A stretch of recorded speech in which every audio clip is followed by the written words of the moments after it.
Pangsanlibutang ulat.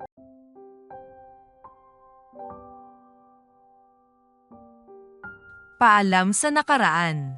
Uzbekistan, April 13. Vlad. Para kay Vlad, nakasentro ang buhay sa pera, pera, at pera pa. Nagkaroon siya ng maraming pera nang bumagsak ang Soviet Union at nabuo ang Uzbekistan bilang isang malayang bansa ng unang bahagi ng 1990s. Mayroon siyang pabrika ng butter, at sa gabi ay mayroon siyang iligal na negosyong poker.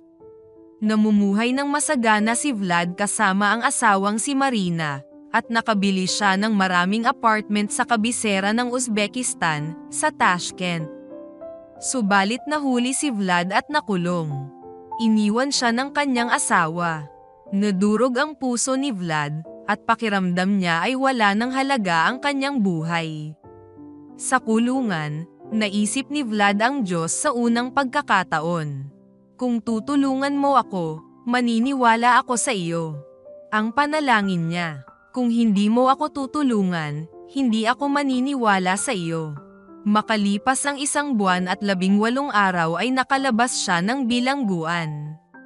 Pinalaya siya sa ilalim ng pangkalahatang presidential amnestia.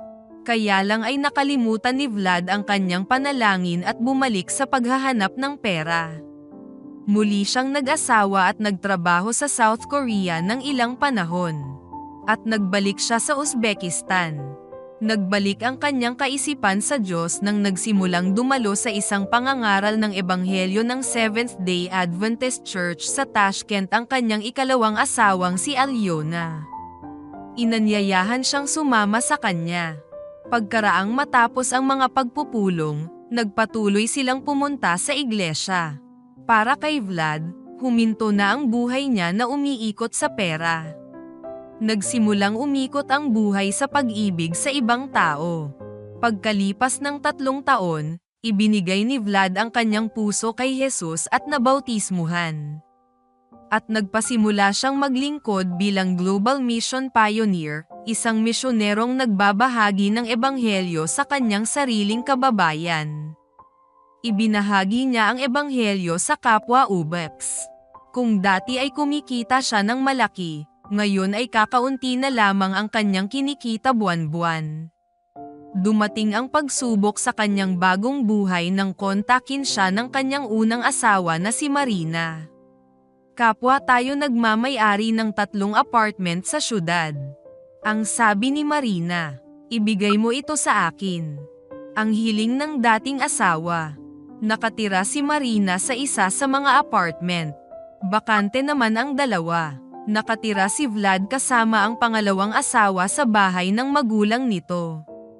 Upang mapalitan ang pagmamay-ari, kailangan ni Vlad na lumagda sa mga ilang dokumento bago manotaryuhan.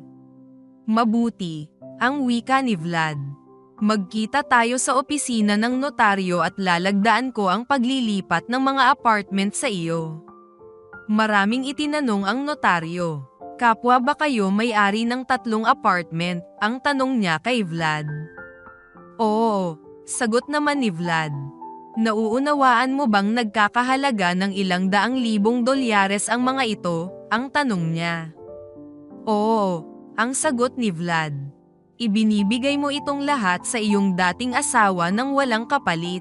Oo, gaano kayo katagal nagdiborsyo? 12 taon. Saan ka nakatira ngayon? Kasama ko ang aking asawa sa bahay ng kanyang ina. Tumingin ang notaryo kay Vlad na may pagkagulat. Sumimangot si Marina. Hindi niya nagustuhan ang pagtatanong ng notaryo. Ano ang ginagawa mo ngayon? Hindi na sumagot si Vlad sa personal na tanong ng notaryo. At hiningi ng notaryo kay Vlad na lumagda sa karagdagan dokumentong na nagsasaad na nasa tama siyang pag-iisip. At pinagmasdan si Vlad na nilalagdaan ang paglilipat ng pagmamay-ari sa mga apartment kay Marina. Nang matapos siya, umiling siyang parang hindi makapaniwala at bumaling kay Marina. Samantalang ang iyong dating asawa ay may nag-uumapoy na hangaring ibigay sa iyo ang mga apartment, tanungin mo siya kung mayroon pa siyang pag-aari. Ang wika niya. Tumingin si Marina kay Vlad. Mayroon ka pa bang ibang pag-aari? Ang tanong niya. Wala, iyan lang ang mayroon sa akin, ang wika niya. At humingi siya ng kapatawaran. Patawarin mo ako kung may nagawa akong ikinasama ng iyong loob, ang wika niya. Iyon ang pagkakataong tumingin kay Vlad nang may pagkasorpresa si Marina. Baliw ka, ang wika niya.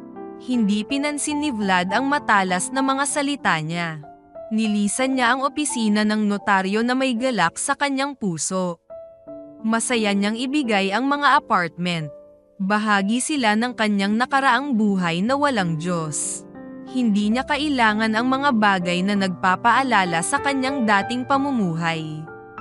Ang wika ni Vlad sa panayam sa kanya, ang kanyang pag-ibig sa salapi ay isang bagay ng nakaraan. Ngayon, iniibig niya ang Diyos at gusto niyang ibahagi siya sa iba. Ipinagkakaloob ng Diyos ang lahat ng aking pangangailangan. Ang wika niya. Ang bahagi ng 13th Sabbath offering ngayong quarter ang tutulong na buksan ang unang Seventh-day Adventist Elementary School sa Uzbekistan. Salamat sa inyong panukala para sa masagana at malayang handong sa ika-29 ng Hunyo.